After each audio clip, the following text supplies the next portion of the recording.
falei um pouco, então, sobre os antecedentes desse texto que nós lemos do John Stuart Mill.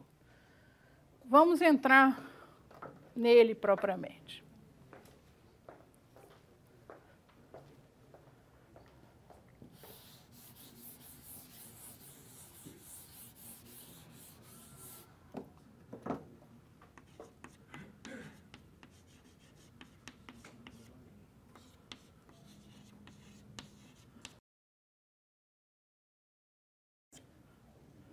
Bom, John Stuart, inglês, né?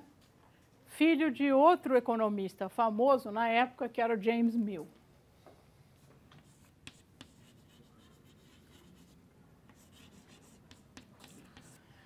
E esse livro que a gente está lendo, um pedaço dele, da definição de uma economia política e do método de investigação próprio a ela, foi escrito em 1836, foi dado à luz em 1836.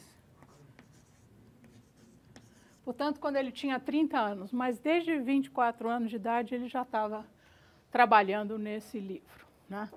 Demorou um pouco para ser publicado. Vale a pena dar alguns detalhes biográficos, assim, um pouco alguns dados biográficos que vão ajudar a entender melhor essa figura e o que ela representou na comunidade dos economistas clássicos. Talvez você já tenha ouvido falar, quem fez introdução às ciências sociais, ou mesmo no curso de HPE, do Soromenho, que o pai, que James Mill, resolveu fazer um experimento na educação do filho. Já ouviram falar isso? Então, o que ele fez? Conta pra gente. Conta, como você chama mesmo? Rodrigo. Eu não lembro, falar a verdade, mas eu sei que ele ele tentou condicionar a educação do filho, né?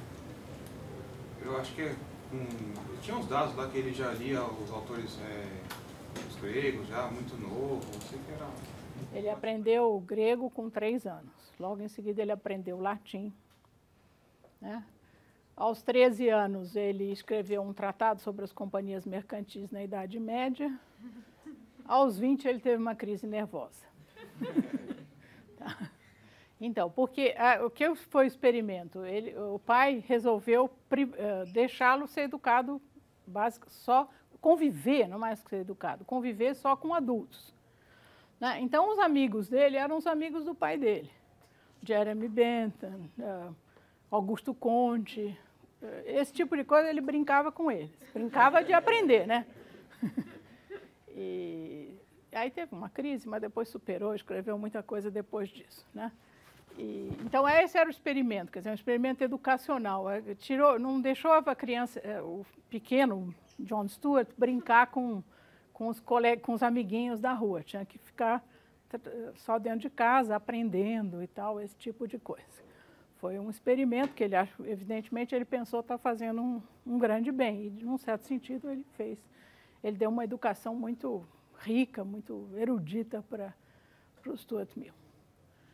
Bom, tem 3 influências grandes no John Stuart Mill.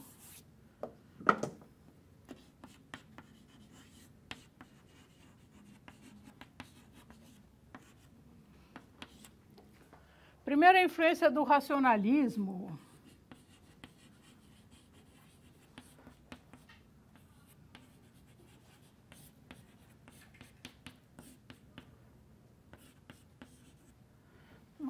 Vamos por aqui o iluminismo.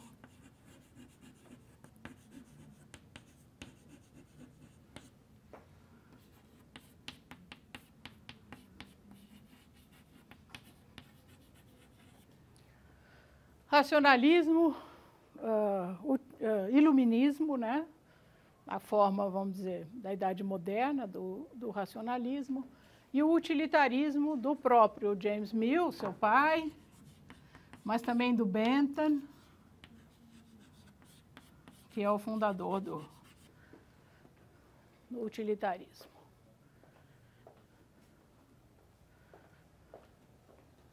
Depois, continuando aqui,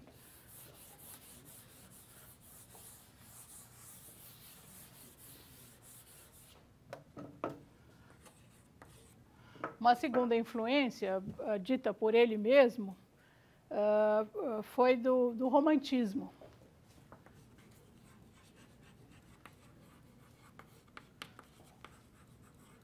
Essa é uma influência posterior, depois da juventude, porque com a mulher dele, Harriet Taylor.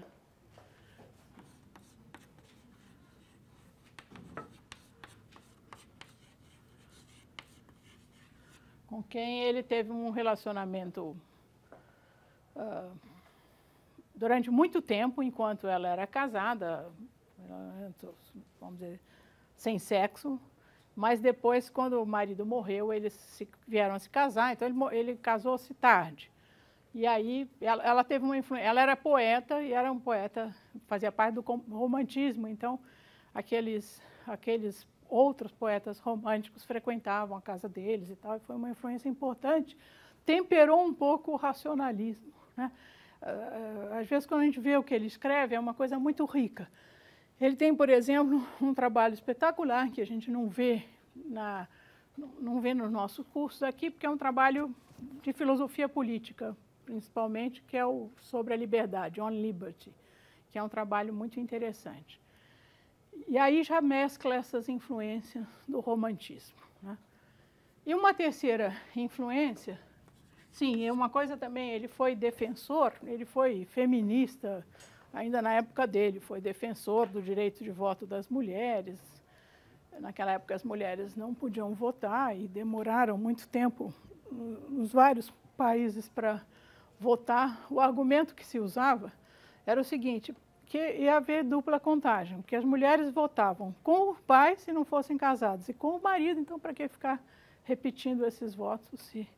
Né? Mais ou menos esse era o argumento que se usava.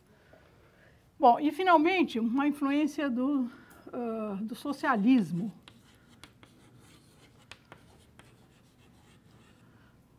Do Comte, por exemplo. Socialismo, é claro que, entre aspas, mas alguma simpatia pelas causas socialistas do Comte e de alguns socialistas utópicos, como Proudhon.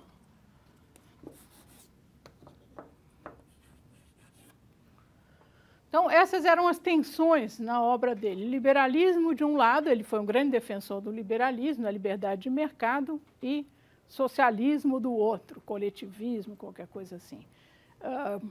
Racionalismo e romantismo, né? Razões e emoções. Mas talvez se possa acrescentar a isso uma outra tensão, que é a tensão entre o indutivismo e o dedutivismo.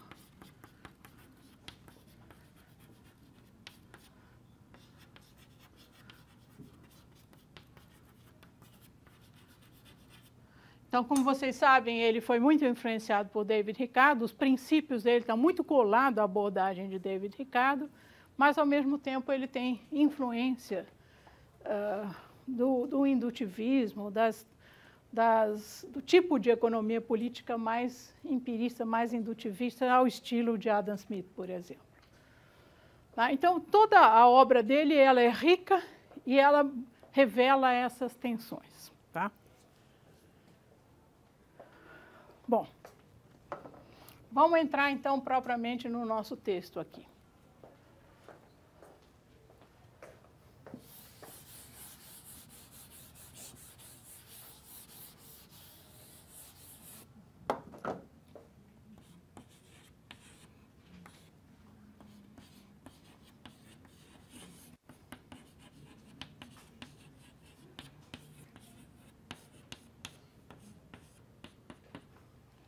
Então, o texto, como vocês viram, chama da definição de economia política e do método de investigação próprio a ela. Meio texto, esse título longo é típico que a gente vai encontrar em literatura de cordel, por exemplo, né? Aqui, hoje em dia ainda.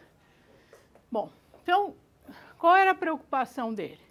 Ele começa dizendo, primeiro ele busca definir, e depois, uma vez definido qual era o objeto, qual era o escopo, no sentido de qual a abrangência desse campo, né, ele vai definir qual é o método mais adequado a essa abrangência.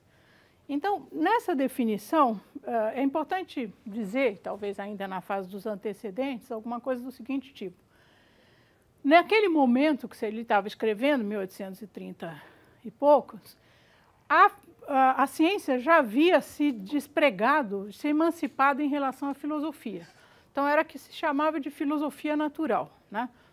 O título podia ser isso. Mas os vários campos dentro da ciência não estavam ainda claramente definidos e demarcados. E as várias comunidades científicas trabalhavam no sentido de fazer essa separação, né? Então, a economia política é um campo particular, como é que ela se distingue de outros campos do conhecimento, né? Então, se vocês leram o texto, tem coisas que parecem meio pueris quando a gente lê, mas é claro que essa economia não vai tratar das leis que explicam como se produz riqueza no subsolo. É claro que ela não é metalurgia.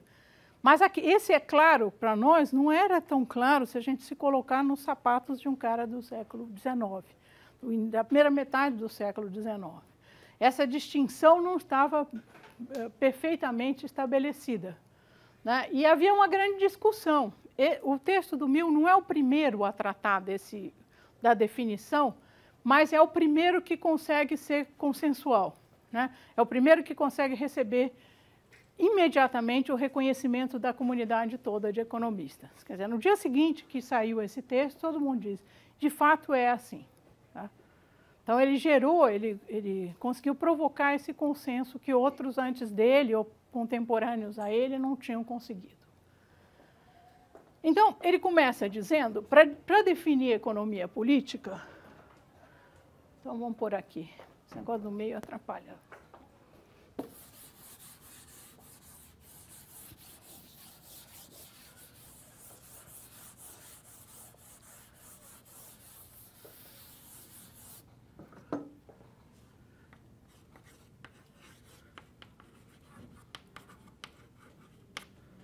Ele começa dizendo o seguinte, que tem uma metáfora forte no texto que é com o cultivo da terra, né?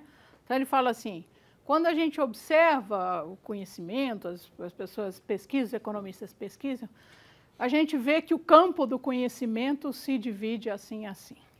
E tem uma analogia também, então, é o campo como se fosse um campo de trigo. E tem uma analogia também com a questão das cidades, da urbanização, porque ele diz o seguinte, olha, no começo de uma ciência, a gente não tem que ter a preocupação de defini-la. Mas depois de um certo tempo, quando os edifícios já foram erguidos, é importante circunscrever esse campo, né? Construir como se fosse um muro em volta desses edifícios que se ergueram, né? E, portanto, a gente vai tentar definir esse campo particular da economia. Ele fala, aí uma influência talvez do positivismo, ele fala, tem várias verdades que os economistas vêm descobrindo quando eles observam o funcionamento da economia, verdades que estão se acumulando, né? Depois que a gente lê Popper, a gente tem fica muito difícil para a gente falar em verdade sem colocar umas aspas ou qualquer coisa. Naquele momento, século XIX, ainda tinha essa certa ingenuidade em relação ao que se pode, aquilo que se pode conhecer, né? Bom, então, as verdades estão se acumulando e chegou a hora da gente fazer uma divisão aqui nesse campo. Mas, para definir economia política, primeiro eu vou rechaçar todas as definições anteriores que me parecem inadequadas, né? Então, ele vai uma a uma fazendo essas distinções. Então, ele está tratando, na verdade, do que não é economia política.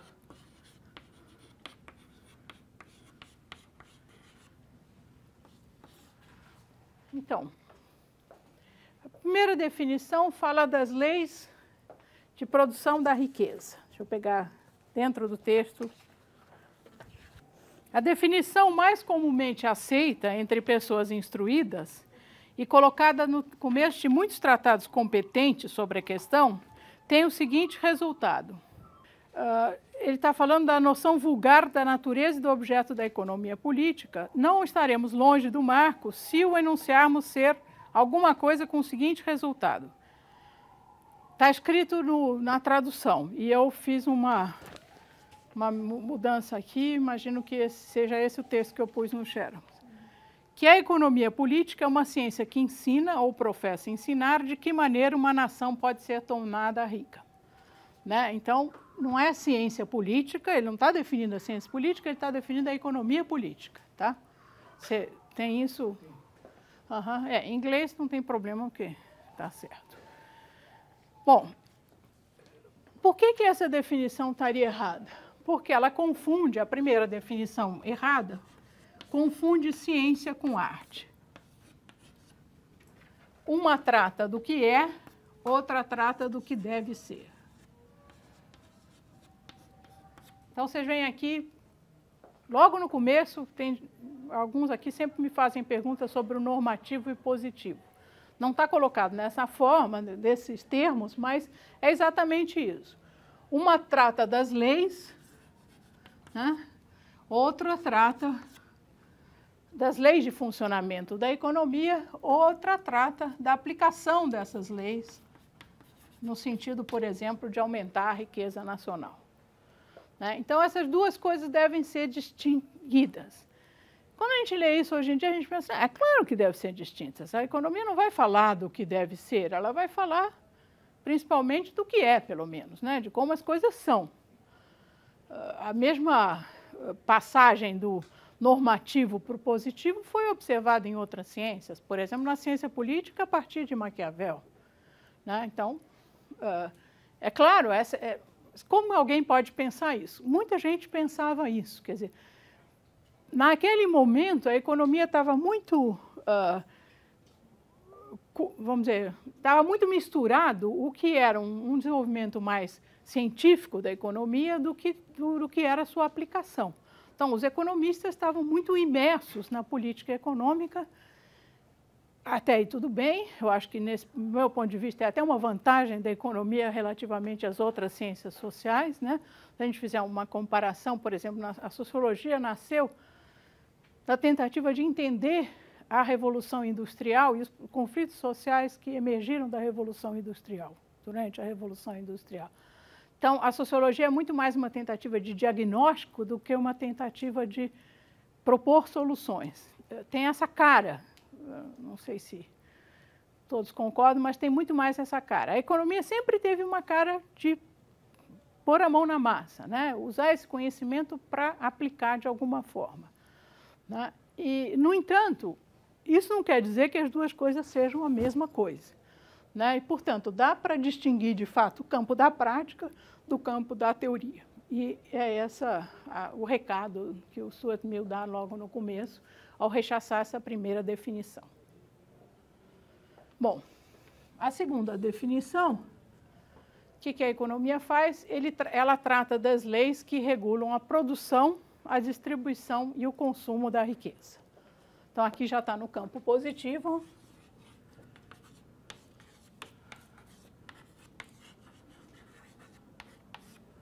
Da riqueza. Então, nessa segunda definição, a economia seria uma extensão para a sociedade mais ampla daquilo que a economia doméstica é para a unidade familiar, para o lar.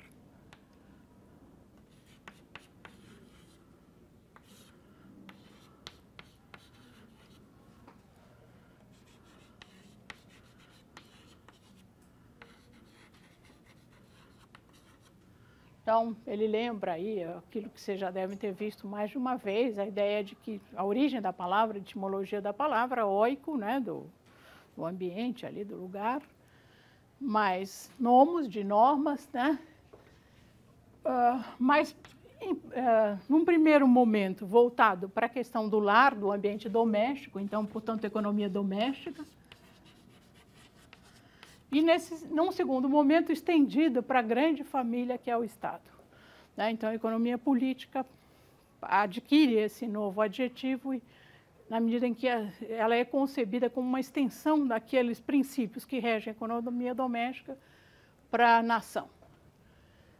Bom, Qual o problema dessa segunda definição? Em primeiro lugar, a questão de definir riqueza. Então, diz o Mill, é um texto ambíguo, vaporoso, confuso, num certo sentido, né? O que constitui riqueza? E aí ele dá uma definição lá de riqueza, do ponto de vista do conjunto de bens e serviços que atendem às necessidades humanas.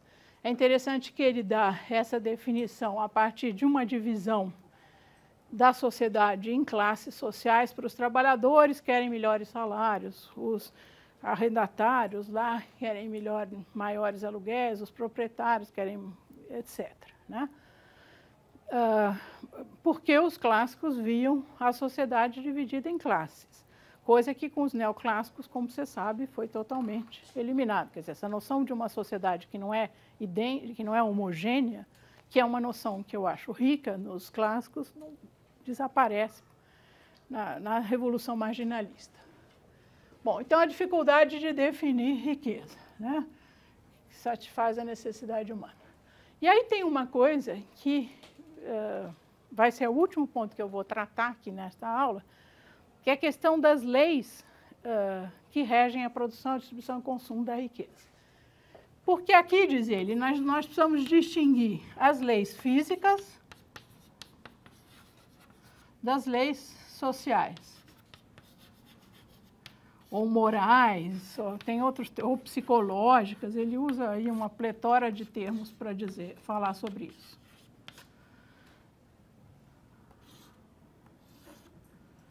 Esses dois conjuntos não podem ser confundidos, né? Então, nessa definição aqui estão englobadas leis físicas, por exemplo, que permitem cultivar, extrair o melhor produto da terra, então o desenvolvimento tecnológico, ou encontrar riqueza no subsolo, desenvolvimento da metalurgia.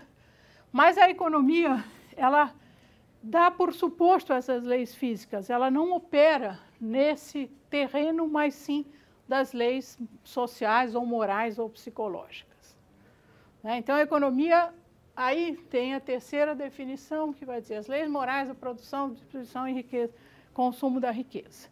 E essa terceira definição, ele tem também alguma restrição a ela, que ele desenvolve no texto, mas,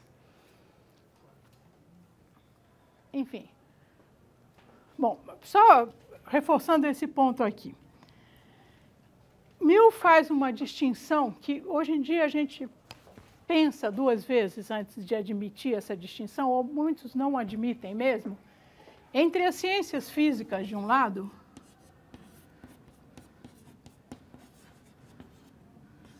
e as ciências que ele chama inicialmente de morais, do outro.